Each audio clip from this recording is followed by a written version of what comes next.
فاطمہ زہرا کا جس جس نے جلایا، گھر فاطمہ زہرا کا جس جس نے جلایا، نکلے گا انہی لوگوں کی قبروں سے دھواں، نکلے گا انہی لوگوں کی قبروں سے دھواں۔ اور شعر دیکھیں، لے جائیں گے ہم پرچمِ عباس وہاں تک، لے جائیں گے ہم پرچمِ عباس وہاں تک، سنتے ہیں ستاروں کے بھی آگے ہے جہاں، سنتے ہیں ستاروں کے بھی آگے ہے جہاں۔ اور یہ شعر بطور خاص جس کے لیے اتنے شعر سنائے، ایثار و وفا دیکھ کے یہ کون کہے گا، ایثار و وفا دیکھ کے یہ کون کہے گا، شبیر کی ماں اور ہے عباس کی ماں، بڑھتا ہے گھٹانے سے۔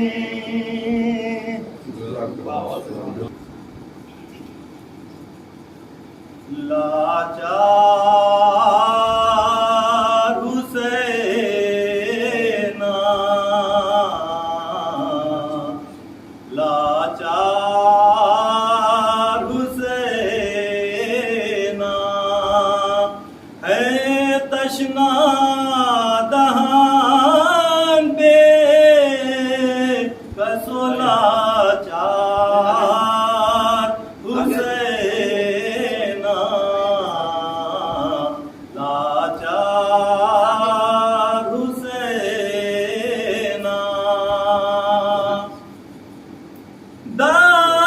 داران ادو خیمے کے اندر چلے آئے،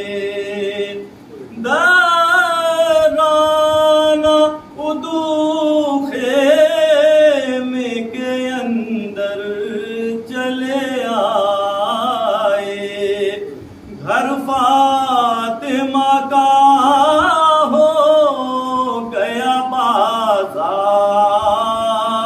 حسینہ، آئے گھر فاطمہ کا ہو گیا بازار حسینہ، لاچار حسینہ،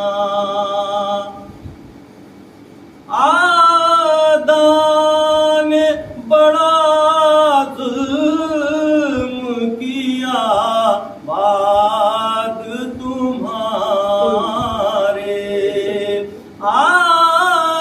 آدان بڑا ظلم کیا بعد تمہارے، سب گھر کو نکالا سر بازار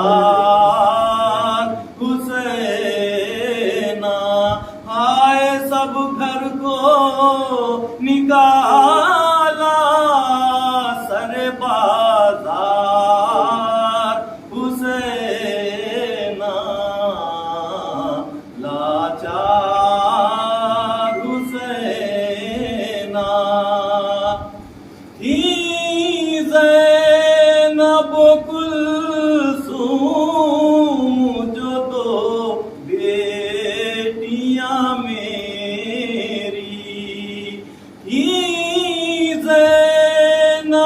کلثوم جو دو بیٹیاں میری ہے قید میں آداں کے گرفتار حسین آئے ہیں قید میں آداں کے گرفتار حسین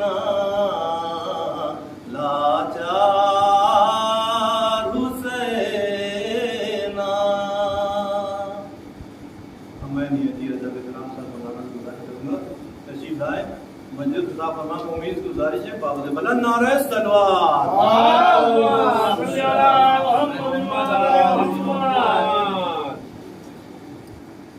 بلند نعرہ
عزاداری کی اہمیت کے عنوان سے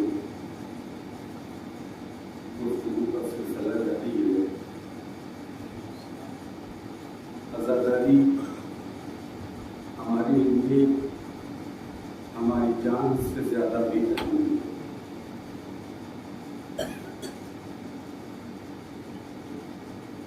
عزاداری ہماری رگوں میں خون کی طرح دوڑتی ہے۔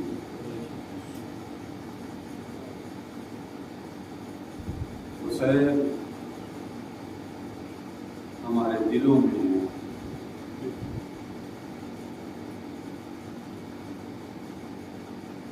اس حوالے سے بات یہاں تک پہنچی تھی، اس عزاداری کو مقدس، محترم، بااثر بنانے کے لیے ہمیں کچھ ضروری اقدام کرنا چاہیے، کیونکہ اس میں کوئی شک نہیں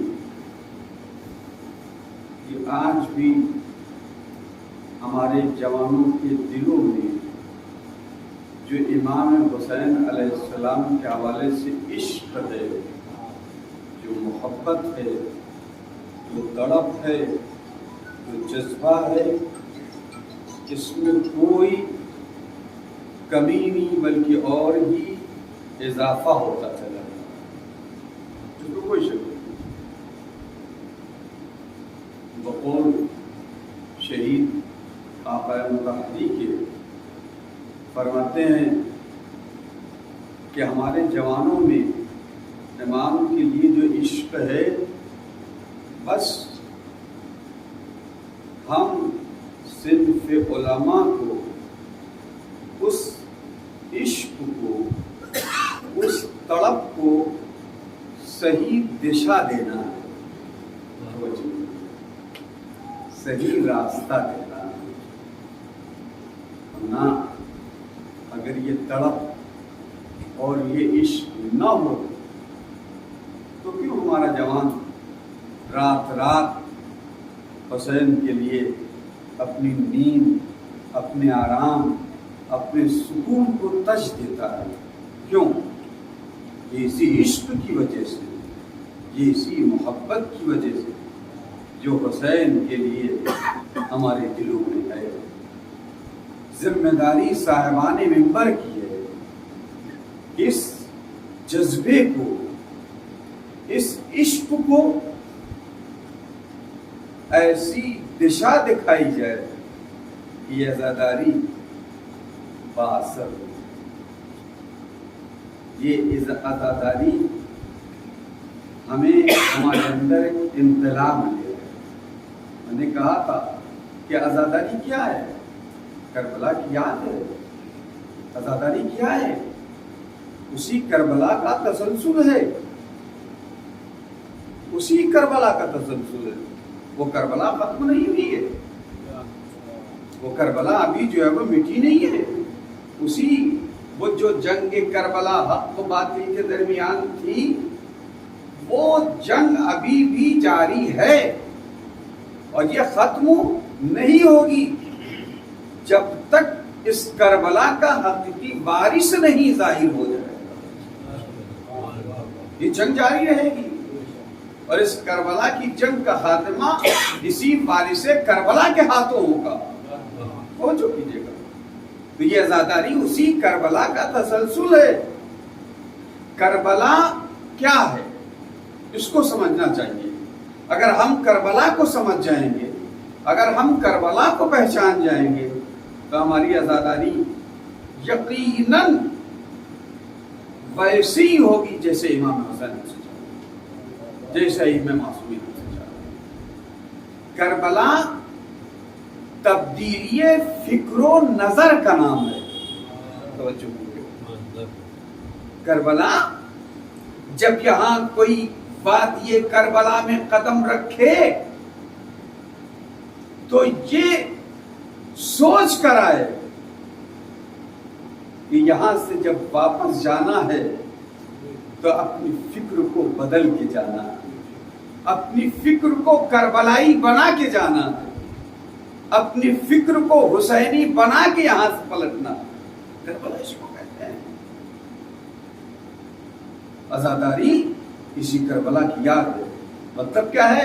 یعنی جب آپ مجلس حسین میں آئیں تو یہ سوچ کر آئیں کہ اگر اس سے پہلے ہم یہ غلط کام کرتے تھے یا ہماری یہ فکر غلط تھی تو آج مجلس سے اٹھنے کے بعد ہم اپنی فکر کو سدھار کے یہاں سے نکلیں،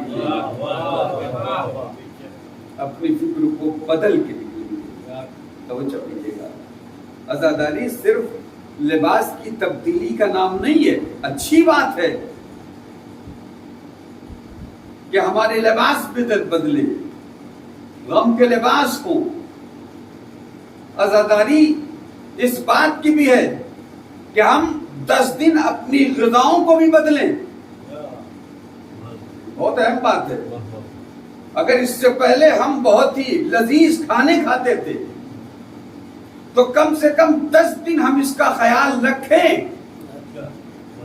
غم کے دن ہیں، غم کے دن ہیں، تو غم کے دنوں میں ہر چیز ہماری بدلنی چاہیے۔ پھر ظاہر سے لے کر باطن تک اگر تبدیلی ہوگی تو صحیح معنوں میں ہم عزادار کہلائیں گے۔ صلوات دیجیے محمد۔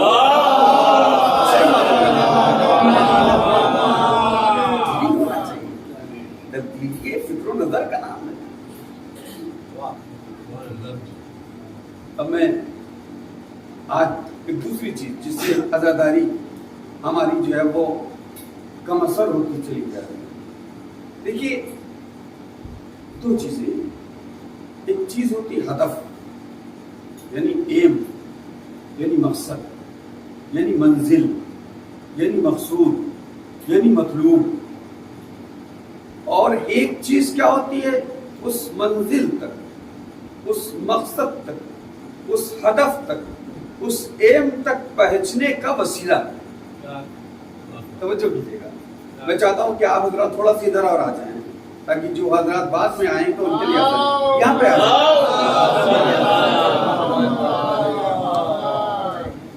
بحث کو شروع کرنے سے پہلے میں چاہتا ہوں آپ لوگ منظم ہو جائیں۔ کربلا تنظیم کا نام ہے، کربلا سسٹم کا نام ہے، کربلا منظم ہونے کا نام ہے۔ اگر کربلا میں آنے کے بعد بھی ہم نامنظم رہیں تو کیسے عزادار ہیں، کیسے شیعہ ہیں؟ کربلا میں بہت سے درس ہیں، خدا کی قسم اگر اس کربلا کے حوالے سے گفتگو ہو تو 2 مہینہ 8 دن نکل جائیں گے لیکن گفتگو ختم نہیں ہوگی۔ بہت درس ہیں، اسی لیے کہا گیا ہے کہ کربلا کو فقط رونے کی حیثیت تک محدود نہ رکھیے۔ کہ میں ایک جملہ کہہ رہا ہوں، ہمارے ہاں سب سے بڑی خرابی یہ ہے کہ ہم نے کربلا کے صرف ایک پہلو کو اجاگر کیا ہے، اور وہ پہلو صرف مظلومیت کا پہلو ہے۔ اس میں کوئی شک نہیں کربلا میں مظلومیت ہے، اس میں کوئی شک نہیں کربلا میں مصائب ہیں، اس میں کوئی شک نہیں کربلا میں رونا ہے، گریہ ہے، ماتم ہے، سب کچھ ہے، لیکن ایک رخ یہ کربلا کا ہے۔ کربلا کا ایک رخ یہ ہے۔ ایک رخ کو اگر ہم کربلا کے بیان کریں گے تو یہ کربلا کے ساتھ ناانصافی ہوگی، یہ کربلا کے ساتھ عدالت نہیں کر رہے ہیں، یہ سب ایک رخ بتا رہے ہیں۔ نہیں، کربلا کے 2 رخ ہیں۔ اگر گریہ ہے، اگر ماتم ہے، اگر مظالم ہے، اگر مصائب ہیں تو دوسری طرف عبرتیں ہیں، دوسری طرف درس ہیں، لیسن ہیں اسی مصائب کے اندر، انہی مصائب کے اندر۔ توجہ کیجئے گا، ایک اور میں بات آ گئی تو کہتا چلوں کیوں اتنے مصائب اہل بیت پہ نازل ہوئے، کیوں؟ کبھی آپ نے سوچا ہے؟ کسی اور پہ اتنے مصائب نہیں، تاخیر سبھی انبیاء مصائب اور مظالم سے 2-4 ہوئے، لیکن جتنے مصائب محمد و آل محمد پر ڈھائے گئے ہیں تاریخ انسانیت میں کسی اور پہ اتنے مصائب نہیں ڈھائے گئے۔ کیوں؟ توجہ کیجئے گا، دیکھیے فضیلتیں مصائب کی وادی سے ہو گیا مل چکا. فضائل مصائب کے دریا سے گزرنے کے بعد فضائل ہمیشہ مصیبتوں پہ ڈپینڈ ہوتی ہے، مصیبتوں پہ موقوف ہوتی ہے. جس کے جتنے بڑے فضائل ہوں گے مصائب بھی اس کے سب سے زیادہ ہوں گے. توجہ کیجیے گا، جتنے زیادہ کمالات جس کے ہوں گے امتحانات اس کے اتنا ہی سخت ہوں گے. پوری تاریخ معصومیت میں سب سے زیادہ کمالات اور فضائل اگر کسی کے پاس ہیں تو محمد و آل محمد.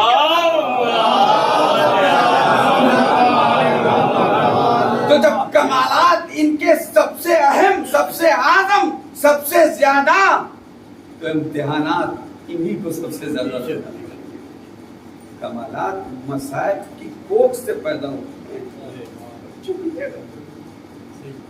یہ چیزیں جو ہے وہ ایک سلوات پڑھے محمد.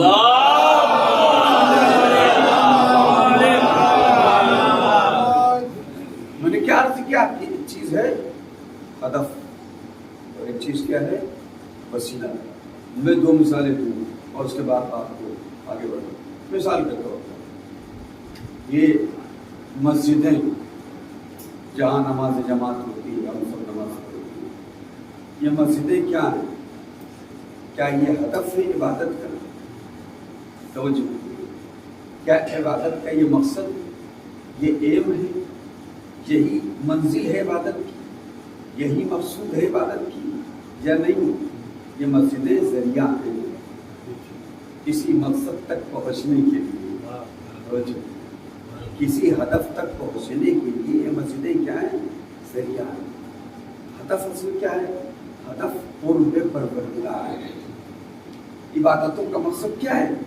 قرب پروردگار، لقاء الہی، رضا پروردگار.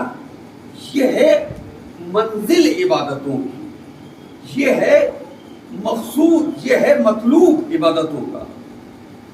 لیکن یہ مسجدیں یہ کیا ہیں؟ یہ ذریعہ ہیں کہ تم یہاں آؤ، یہاں اللہ کی عبادت کرو، یہاں سے اپنی منزل تک چلو، پہنچو، یہاں تک اپنی منزل تک، یہاں سے اپنی منزل تک پہنچنے کی کوشش کرو. ایک مثال. لیکن اگر کوئی اسی مسجد کو ہدف بنا لے، اسی مسجد کو منزل بنا لے، اسی مسجد کو مقصود سمجھ لے، تو وہ بندہ کبھی خدا تک نہیں پہنچ پائے گا. وہ یہی مسجد تک محدود ہے. اور جب مسجدیں وسیلہ اور ذریعہ ہونے کے بجائے مقصد بن جائیں تو پھر کیا ہوتا ہے؟ چومنے چاٹنے تک محدود ہے، سہرے چڑھانے تک محدود ہے. اور یہی ہو رہا ہے ہمارے یہاں. آج ہمارے یہاں قوم میں کیا ہے؟ مسجدوں میں شادی ہو تو سہرا چڑھا دیا گیا. ایک اللہ میاں کا بھی سہرا ہوتا ہے. اب دیکھیں کیسی فکر ہے ہمارے یہاں. یہ ساری چیزیں رائج ہیں. ہم کبھی یہ کام کرتے ہوئے سوچتے نہیں کہ بھئی یہ اللہ میاں کو سہرے کی کیا ضرورت ہے. لیکن ہم مسجد میں ایک سہرا جو ہے وہ باندھ دیں گے، اور پھر وہ اور بھی وہ عورتیں کرتی ہیں، وہ جو پتہ نہیں کیا جو ہے وہ رنگ جو ہے وہ پنجے اور یہ سب. مسجدوں کو گندا کرنا، اگر مسجد کو ہدف بنا لے تو مسجدیں فقط اسی کام کے لیے ہو جائیں، اس میں بھی عبادتیں نہیں ہوں، اسی کام کے لیے. کیونکہ یہ ساری چیزیں غلط ہیں. توجہ کی، آپ اپنے عورتوں کو روکیں. صرف نظر تک ٹھیک ہے، آپ جائیں وہاں نظر دلاتے ہیں، لیکن سہرا وہاں باندھ رہے ہیں، گندگی کر رہے ہیں. یہ ساری چیزیں مسجدیں اس کے لیے نہیں ہیں. مسجدیں عبادت کے لیے ہیں. اور ہم نے جو ہے وہ جگہ کیا اور جا کے وہاں جو ہے وہ ہاتھ وہ رنگ کر کے جو وہ پنجے بھی بنا رہے ہیں اور یہ بھی کر رہے ہیں، وہ بھی کر. آپ دیکھیں شیعوں کے محرابیں کتنی گندی ہوتی ہیں. ہوتا ہے نہیں؟ میں غلط تو نہیں کہہ رہا ہوں. ہم اہل بیت کے چاہنے والے ہیں. اہل بیت عقل کل کا نام ہے. اور جب ہم عقل کل کے ماننے والے ہیں تو ہمارا ہر عمل عقل کے ساتھ ہونا چاہیے، جہالت کے ساتھ نہیں ہونا چاہیے۔ ہمارے ہر کام ہمارے عاقلانہ ہونا چاہیے۔ اس میں کون سی عقل ہے؟ چھاپے لگا رہے ہیں محراب میں، تیرا باندھے دے رہے ہیں، پھول جو ہے چڑھا دے رہے ہیں۔ میں پھول کا مخالف نہیں ہوں، لیکن پھول جہاں چڑھنا چاہیے وہاں چڑھائیے۔ اللہ میاں کے یہاں پھول چڑھانے کی کیا ضرورت ہے؟ اللہ میاں کو صحرا پہنانے کی کیا ضرورت ہے؟ یہ ساری چیزیں ہوتی ہیں۔ تو جو چیزیں ہدف ہیں اور جو چیزیں وسیلہ ہیں ان کو ہمیں الگ کرنا چاہیے، دونوں میں فرق سمجھنا چاہیے، کیا وسیلہ کیا ہے اور ہدف کیا ہے۔ اگر ہم وسیلے ہی کو ہدف بنا لیں کبھی منزل تک نہیں پہنچ پائیں گے، وہیں پہ ٹھہرے رہیں گے۔ بھائی اس گھر کی چھت پر پہنچنے کے لیے سیڑھی زینہ کیا ہے؟ وسیلہ ہے، ہاں، لیکن اگر ہم اس زینے کو ہدف بنا لیں تو زینے پہ کھڑے رہیں گے، کبھی چھت پہ پہنچ ہی نہیں پائیں گے، ہے نا، اسی زینے پہ کھڑے رہیں گے۔ تو دونوں کو سمجھنا چاہیے کہ ہدف کیا ہے اور وسیلہ کیا ہے۔ دوسری مثال میں آپ کو، یہ حج جو آپ ہم سبھی انجام دیتے ہیں، اور جو لوگوں نے نہیں کیا خدا عالم ان کو توفیق دے، استطاعت دے، اور وہ حج بیت اللہ کی زیارت کریں۔ لیکن یہ جو حج ہے یہ کیا ہے؟ کہ یہ مقصد ہے؟ یہ خداوند عالم جو ہم کو اتنی زحمت میں ڈال کے کہتا ہے کعبے میں آؤ، طواف کرو، صفا و مروہ کے درمیان صحیح کرو، وہ جو 3 ستون ہیں ان کو کنکر مارو، اور مینا میں جو ہے وہ جا کے جو ہے وہ قربانی دو، یہ کیا ہے؟ کیا یہ ہدف ہے؟ اگر یہی ہدف ہے تو اتنی زحمت دینے کی ضرورت کیا؟ ہر شخص سے کہتا ہے اپنے شہر میں ایک صفا بنا لو، ایک مروہ بنا لو، ایک کعبے کی شبیہ بنا لو، اسی کے طواف کر لیا کرو، وہی صحیح کر لیا کرو، اور 3 کھمبے گاڑ لو، اس پہ پتھر مار دو، نیت ہے، نیت سے کر لو۔ لیکن نہیں، کیا کہتا ہے کہ نہیں، ساری زحمتیں اٹھاؤ، سفر کے اخراجات برداشت کرو، یہ کرو وہ کرو، اور اب تو ایک اور شرط ہوگی ویکسین لگواؤ۔ اگر ویکسین نہیں لگواؤ گے تو حج بھی نہیں کر پاؤ گے، عمرہ بھی نہیں کر پاؤ گے، تو اب شرطیں بڑھتی چلی جا رہی ہیں نا۔ اتنی زحمت کرا رہا ہے کیوں؟ صرف چکر لگانے کے لیے۔ ایک پتھر کا گھر ہے اس کا چکر لگانے کے لیے، 2 پہاڑیاں ہیں اس کے درمیان مسلمان کو دوڑا رہا ہے۔ یا اللہ، اتنے کام کے لیے اتنے دور سے لوگوں کو بلا رہا ہے، کیا وجہ ہے؟ محترم، یہ جتنے کام ہیں یہ ہدف نہیں ہے، یہ مقصد نہیں ہے، یہ سب ذریعہ ہیں، یہ سب وسیلہ ہیں کسی اعلیٰ مقصد تک پہنچنے، کسی عظیم مقصد تک پہنچنے کے لیے یہ کیا ہے؟ یہ ذریعہ ہے۔ وہ اعلیٰ مقصد کیا ہے؟ وہ اعلیٰ مقصد ہے کہ اس کے ذریعے تک ہم خدا تک پہنچیں۔ مقصد کیا ہے؟ خدا تک پہنچانا۔ اسی لیے آپ دیکھ لیے کہ آج لوگ کیا ہے، اسی چیزوں کو لوگوں نے ہدف بنا دیا ہے۔ وہ سمجھتے ہیں طواف ہدف ہے، صحیح ہدف ہے، قربانی ہدف ہے، ہاں 3 دن عرف میدان مینا میں رہنا ہدف ہے، عرفات میں وقوف ہدف ہے۔ یہ ہدف نہیں، یہ سب ذریعہ ہے، وسیلہ ہے، اور اس ذریعے اور وسیلے کے ذریعے سے پہنچنا کہاں ہے؟ خدا تک پہنچنا ہے۔ توجہ، وہی حج ابراہیمی ہے، وہی حج ابراہیمی ہے کہ جس حج میں انسان اپنے خدا کو پا لے تو اس کا حج وہ حج ابراہیم کہا جائے گا، ورنہ صرف وہ چکر دوڑ تھکن، اس کے علاوہ کچھ نہیں، اس کے علاوہ کچھ نہیں۔ تو مقصد کیا ہے؟ مقصد یہی ہے کہ آپ خدا تک پہنچ جائیں۔ یہ جو طواف ہے، طواف میں ایک شرط ہے، توجہ کیجیے کہ بات آگے کریں، ایک نقطے سے شروع کیا جاتا ہے طواف، وہ لائن بنی ہوئی پٹی بنی ہوئی ہے، وہاں سے آپ شروع کریں گے، اور جب اسی پٹی پہ آ جائیں گے، اسی نقطے پہ جب آ جائیں گے تو وہ ایک چکر ہوگا، اور اسی طرح سے 7 چکر جب آپ لگائیں گے تو ایک طواف کا آ جاتا ہے، ایک طواف 7 چکر کا ایک طواف ہوتا ہے۔ کیا مطلب؟ ایک جگہ سے شروع کیا اور اسی جگہ ختم کیا. کیا مطلب ہے؟ یہ خدا بتانا چاہتا ہے اس چکر پہ دھیان نہ دو، بلکہ اس کے اندر جو مفہوم ہے کہ تم جہاں سے چلے ہو وہیں پہ پہنچنا ہے. انا للہ و انا الیہ راجعون کا یہ عملی تصور ہے جو طواف میں دیا جا رہا ہے. انسان اس کو نہیں سمجھا تو وہ طواف بے معنی ہو جائے گا، وہ طواف بے معنی ہو جائے گا. اس کو سمجھنا ضروری ہے. اور اسی طرح سے ہر ارکان حج اپنے اندر ایک مفہوم معنوی لیے ہوئے. یہ اس لیے تاکہ اس کے ذریعے سے خدا تک پہنچے. اور خدا تک کب پہنچیں گے؟ صرف یہ طواف کر کے پہنچ جائیں گے، صحیح کر کے پہنچ جائیں گے؟ نہیں. اس کے بعد ایک اور عمل ہے، توجہ کیجیے گا. جو غیر شیعہ جاتے ہیں اور پھر وہاں سے آتے ہیں تو باجی ہو جاتے ہیں. اس کا سبب کیا ہے؟ اس کی علت کیا ہے؟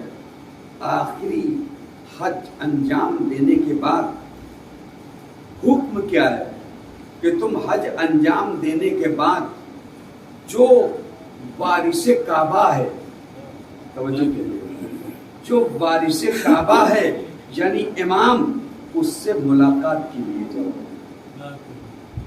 اس سے ملاقات کے لیے یہ حکم ہے، یہ ہماری حدیثوں میں ہے. اور یہ حدیث ہے کہ کمال الحج لقاء الامام. توجہ کیجیے کہ حج کا کمال کس میں ہے؟ حج کامل کب ہوگا؟ جب حاجی یہ سب کرنے کے بعد امام سے ملاقات کرے گا. اور یہی وجہ ہے کہ آج ہمارا شیعہ جو بھی جاتا ہے، چاہے وہ حج سے پہلے مدینے جائے چاہے وہ حج کے بعد مدینے جائے، مدینے جانا ضروری ہے تاکہ ائمہ کی قبر پر جا کے گویا بیعت کر رہا ہے، امام کی امامت کو ثابت کر رہا ہے اور بیعت کر رہا ہے. گویا اگر امام ہمارا نہیں ہے تو ہم امام کی قبر پہ جا کے لقائے امام کو جو ہے وہ عملی جامہ پہ. اور جب امام کی ملاقات ہوگی تو یہ حج مکمل ہوگا. کیوں مکمل ہوگا؟ اس لیے کہ امام، حدیث کیا ہے، نحنو ابواب اللہ. ائمہ کہتے ہیں اپنے بارے میں کہ ہم اللہ کے دروازے ہیں. حج کا مقصد کیا ہے؟ اللہ تک پہنچنا ہے. رسول نے کہا دیکھو تمہارا حج مکمل کب ہوگا؟ جب تم امام وقت کے در پہ آؤ گے. کیوں کہا گیا امام وقت کے در پہ آؤ؟ اس لیے کہ امام اللہ کا باب اور دروازہ ہے. جب اس دروازے پہ پہنچ جاؤ گے تو خدا تک پہنچ جاؤ گے.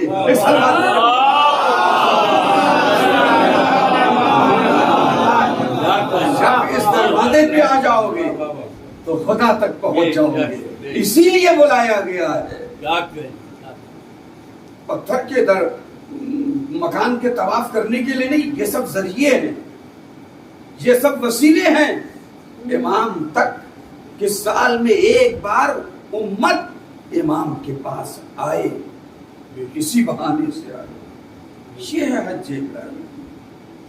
اب اگر کوئی انہی ارکان کو ہدف بنا لے، ہاں وسیلے کے بجائے، جبکہ یہ وسیلہ یہ ذریعہ ہے، اسی کو ہدف بنا لے تو نہ اس کا حج مکمل ہوگا نہ اس کے ارکان مکمل ہوگے. اور یہی وجہ ہے جس کا حج نامکمل ہوتا ہے وہ وہاں سے آنے کے بعد جیسا ہو جاتا ہے پتہ ہے کیا کہنے. ایسا بات پڑے محمد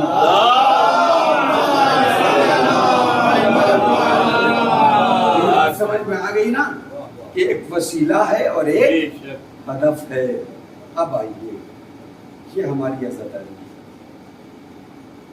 یہ ہماری فرض ہے. یہ کیا ہے؟ ہدف ہے یا وسیلہ ہے؟ توجہ کیجیے.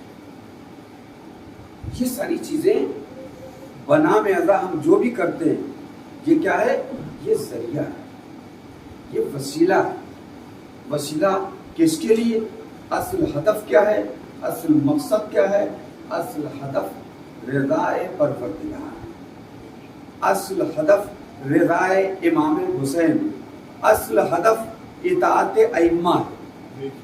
جو بھی آپ کہہ لیں، اطاعت خدا، اطاعت امام، اطاعت امام حسین، رضا پروردگار، اس لیے کہ ان چیزوں میں کوئی تضاد نہیں ہے. امام کی اطاعت اللہ کی اطاعت، امام کی رضا اللہ کی رضا ہے. لہذا کوئی تضاد نہیں، آپ کوئی بھی لے لیں. تو اصل مقصد کیا ہے؟ اطاعت امام. اصل مقصد کیا ہے؟ مرضی پروردگار. اصل مقصد کیا ہے؟ تقرب اللہ ہے. یہ اصل مقصد ہے. ان مراسم کے ذریعے سے، یہ مراسم کیا؟ یہ ذریعہ ہے، ہدف نہیں ہے. اب اگر ہم اسی کو ہدف قرار دیں گے تو میں نے کہا تھا نہیں کہ اگر زینے کو ہدف بنا لیں تو پھر زینے پہ کھڑے رہیں گے، کبھی چھت تک نہیں پہنچیں گے. تو اگر ہم اس عزاداری کو ہدف بنا لیں کہ بس یہی ہدف ہے تو پھر کبھی منزل تک نہیں پہنچ پائیں گے. جو ذریعہ ہے، جو وسیلہ ہے، اس کو وسیلے کی نظر سے دیکھیں، اور جو ہدف ہے اس کو ہدف کی نظر سے دیکھیں. ان عزاداری، ان مراسم کے ذریعے سے منزل مقصود تک پہنچنے کی کوشش کریں، تب عزاداری با اثر ہوگی. لیکن ہم نے اگر انہی مجلسوں کو ہدف بنا لیا تو یہی الجھ کے رہ جائیں گے. بریانیوں میں الجھ کے رہ جائیں گے، شیرمالوں میں الجھ کے رہ جائیں گے، ٹوکری کے کاپڑی برتن میں الجھ کے رہ جائیں گے. ہم یہی ڈھونڈتے رہیں گے کہ کس مجلس میں کیا بڑھ رہا ہے، کس مجلس میں تبرک بھاری ہے یا ہلکا ہے. ہم یہی اسی میں رہ جائیں گے اگر مجلس کو ہدف بنا لیا. لیکن اگر مجلس کو ذریعہ بنا لیا تو ہم اس کی کوئی پرواہ نہیں کریں گے. بریانی ہے یا سوکھی جو ہے روٹی ہے، ہم مجلس میں جائیں گے اس لیے کہ اس کے ذریعے سے خدا تک پہنچے.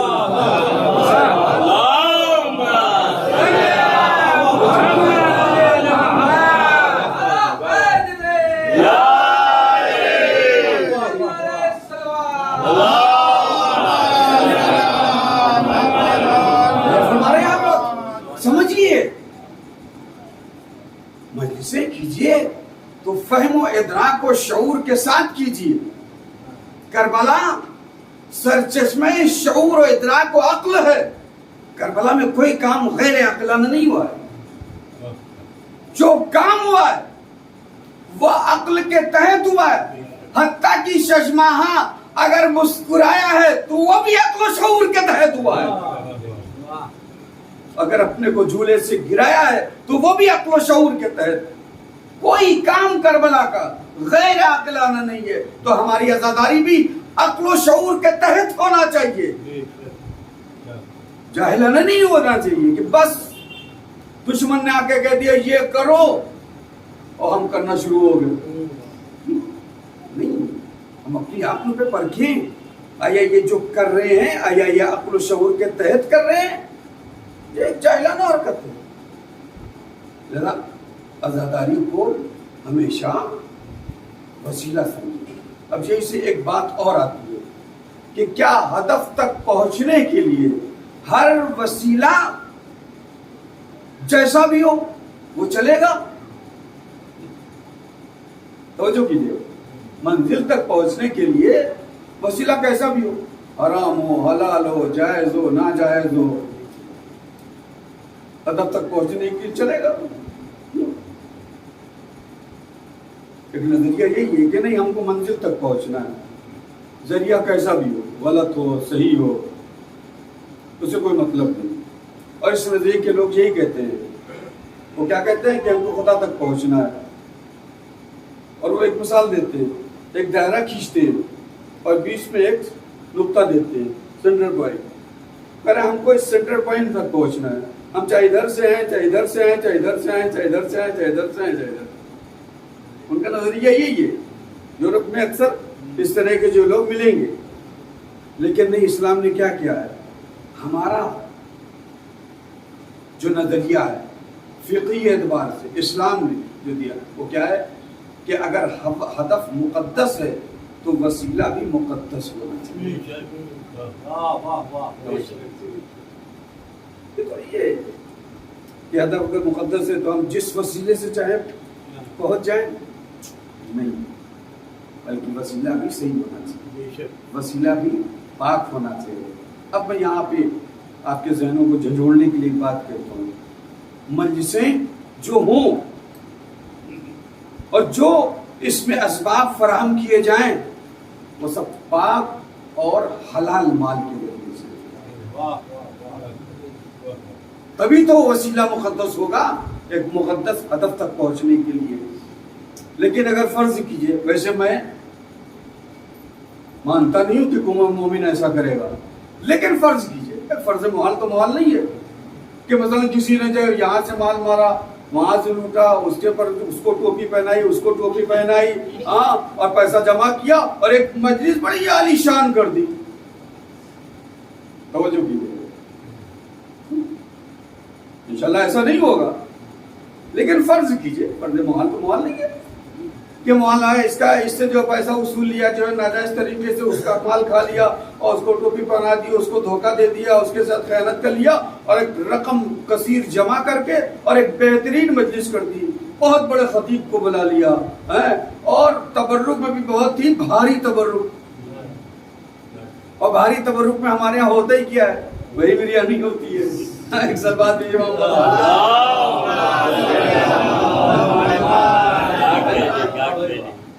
تو آپ سچ بتائیے کہ یہ مجلس کیا مقصد تک پہنچا دے گی؟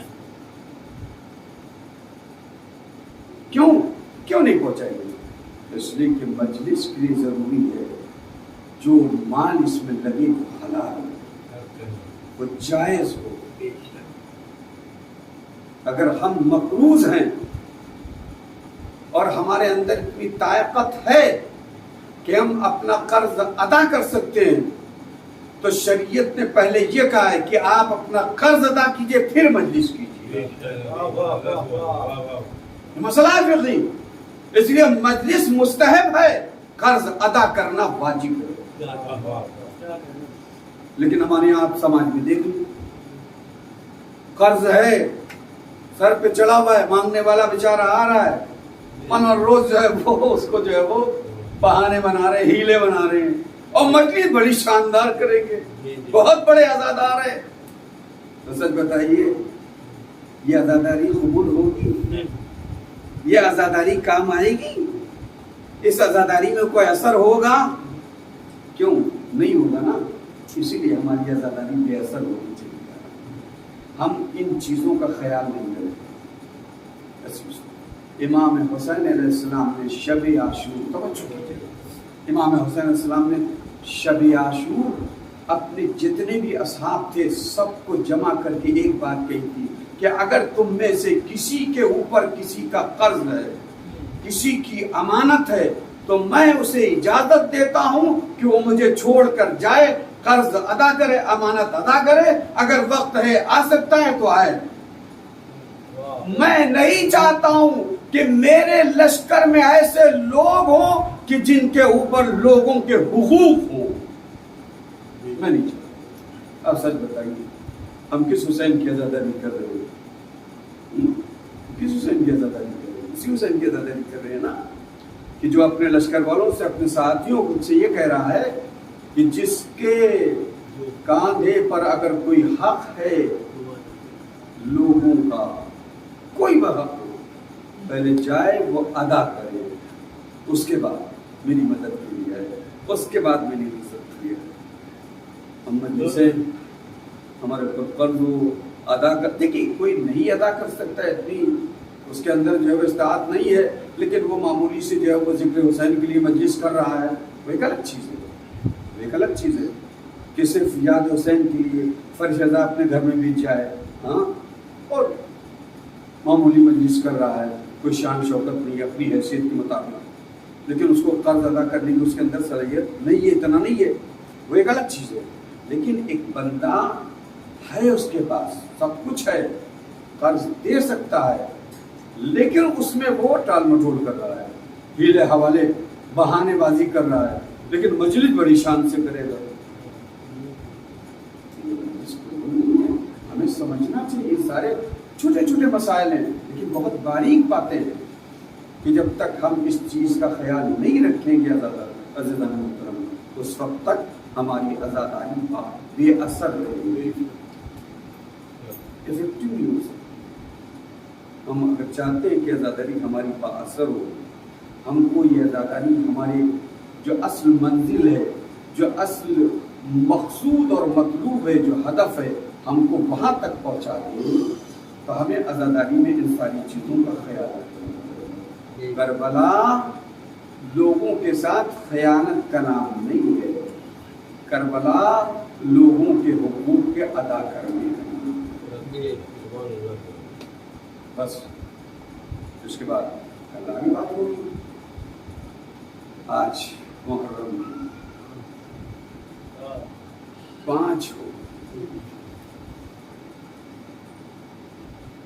آج 5 محرم کا جو تاریخ میں ملتا ہے دن، اس میں نے دیکھا کہ آج کی تاریخ میں 2 واقعے ہوئے۔ ایک یہ کہ ابن زیاد نے رجز نام کے ایک شخص کے ساتھ 400 فوجی کیے اور حکم یہ دیا کہ 400 فوجیوں کے ساتھ جو راستہ کربلا جا رہا ہے اس راستے پہ تم بیٹھ جاؤ، چوکی بنا، اور کوئی بھی امام حسین کی مدد کے لیے اگر اس راستے سے جا رہا ہو تو اس کو وہیں پہ کرو۔ یہ ایک واقعہ۔ اور دوسرا واقعہ کتنی سختیاں تھیں کہ حسین تک پہنچنے کے لیے چاروں طرف چوکیاں بنا دی، پہرے بٹھا دی تاکہ کوئی حسین تک نہ پہنچ پائے۔ لیکن اللہ رے جانثاران امام حسین کی وہ ہمت کہ اس کے باوجود بھی آج ہی کے تاریخ میں ایک جانثار جس کا نام عامر ابن ابی سلامہ، وہ اتنی سختیوں اور پابندیوں کے بعد بھی امام کے لشکر سے جوائن ہو جاتا ہے،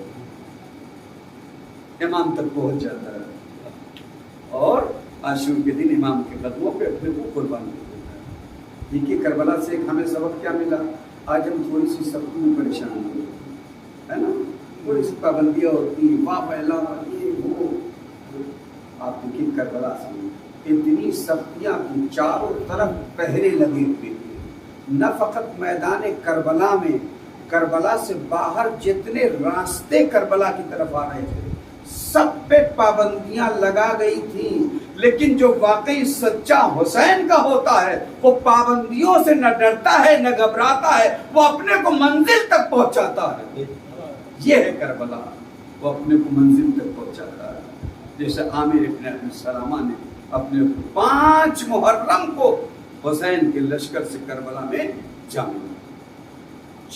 آج کی تاریخ کے 2 واقعات ہیں اور اس کے بعد ہمارے یہاں آج کی تاریخ جن شہیدوں سے منسوب ہے۔ اب تک ہم نے حسین کے ساتھیوں کا نام لیا، ہم نے حسین کے اصحاب کا نام لیا، کبھی ان کا نام لیا، کبھی مسلم نے وسجا، کبھی حبیب المظاہر، کبھی سمان سیدانی، کبھی جون غلام ابوذر۔ لیکن آج سے جو سلسلہ شروع ہو رہا ہے غم کے بیان کا، وہ حسین کے آغوش کے پالوں میں کتنا بڑا سخت امتحان ہے، جسے حسین نے جنہیں اپنی گود پہ پالا تھا انہی کے جنازے اٹھا کے لایا۔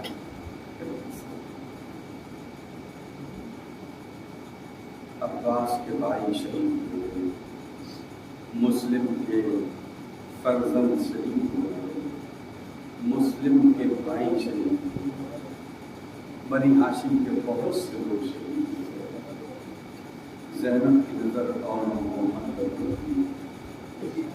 ایک للہ۔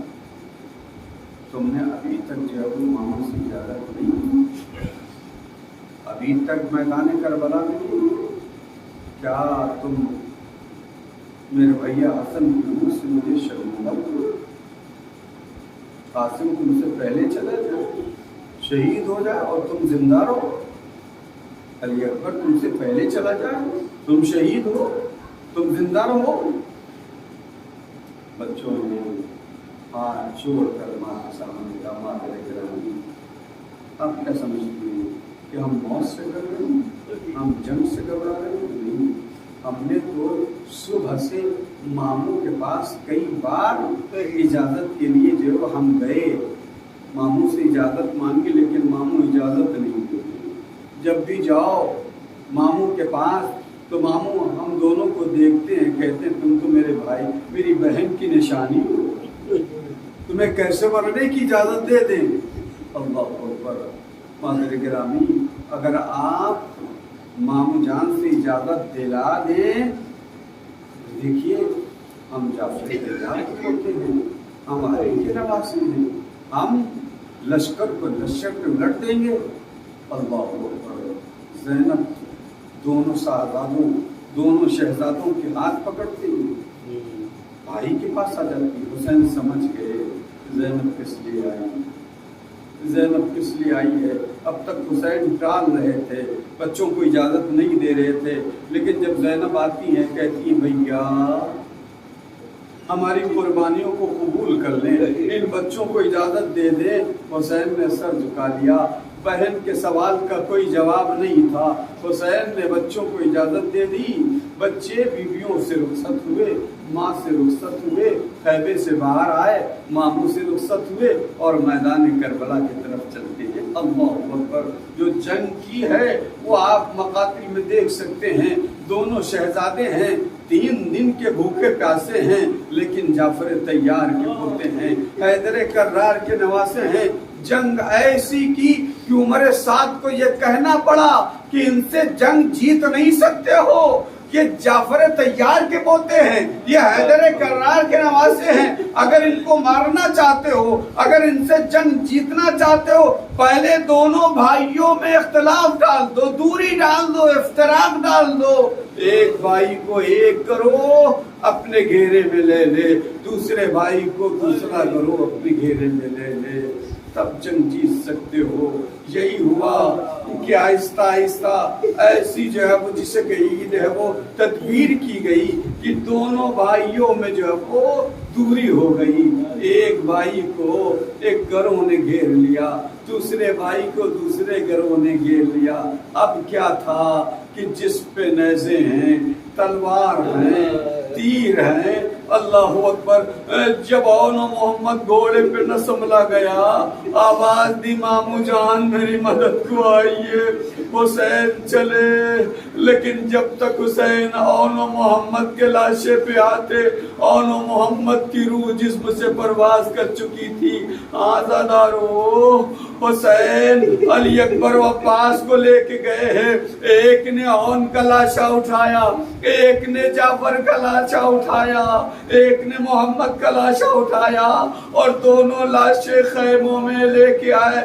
بیویاں لاشوں کے چاروں طرف بیٹھ جاتی ہے، واہ اونا واہ محمدہ۔ عزادارو، اتنے میں بیویوں نے دیکھا کہ ماں ابھی تک نہیں آئی ہے، آخر پرسا دیں تو کس کو دیں؟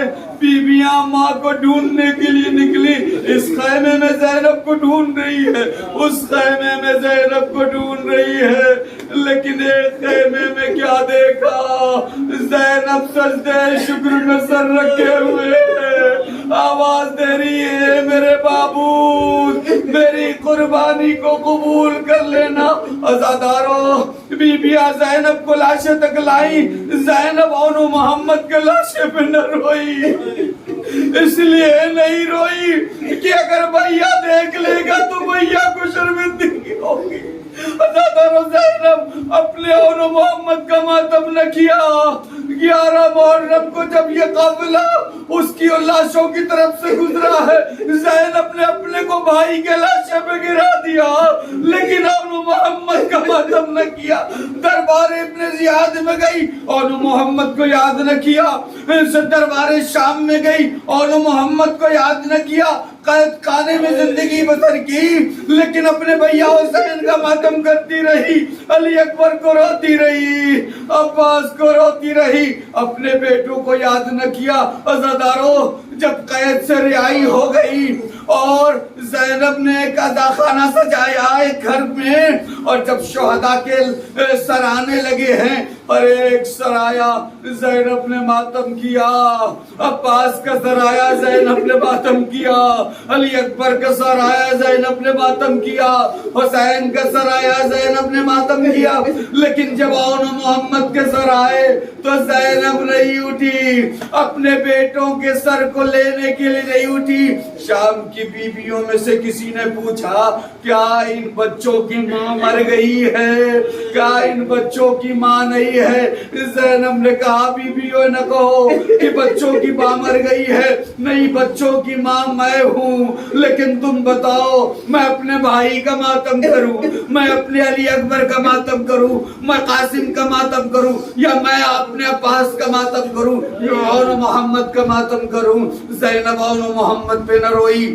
قافلہ شام سے رہا ہو کر کربلا آتا ہے، زینب 3 دن تک کربلا میں رہی، لیکن یا اپنے بھائیا حسین کی قبر پہ اور یا عباس کی قبر پہ روتی رہی۔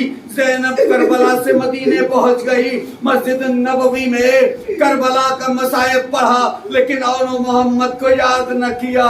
عزادارو، ایک منزل آتی ہے کہ جب عبداللہ زینب کو اپنے گھر لے جاتے ہیں، ادھر زینب نے گھر میں قدم رکھا، ان حجروں پہ نظر پڑی جن میں اون محمد رہتے تھے۔ ایک مرتبہ کربلا کا رخ کیا، آواز دی اے میرے لال، اے میرے شہزادو اون محمد، اب تک تیری ماں تم پر نہ روئی، لیکن آج تمہاری ماں تمہیں یاد کر رہی ہے، اب گھر میں تمہارے چہرے نہ دیکھے گی، زینب تمہارے بنا کیسے رہے گی؟ زینب نے اون محمد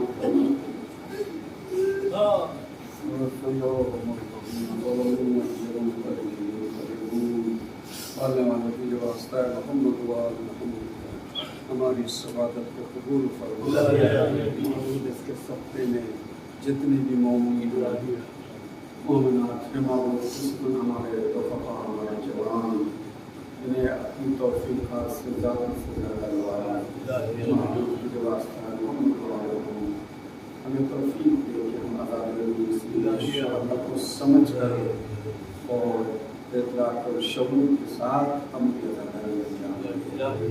معمول مقدس معاملات کی مدد فرمائے، مراحل کرام کی مدد فرمائے، جبر اسلامی کرام کی مدد فرمائے، معمول جبر جہوری عزاداران سے شہداء ہیں ان کی جان وان اس بیماری کو جلد سے جلد ائمہ معصومین مظلوم کربلا کے صدقے میں اس بیماری کو جلد سے جلد دفع کر دے۔ معقول کے واسطہ محمد دشمنان تشہیر جہاں جہاں جس نام سے جن چہروں میں اگر اصلاح سازشوں کا نام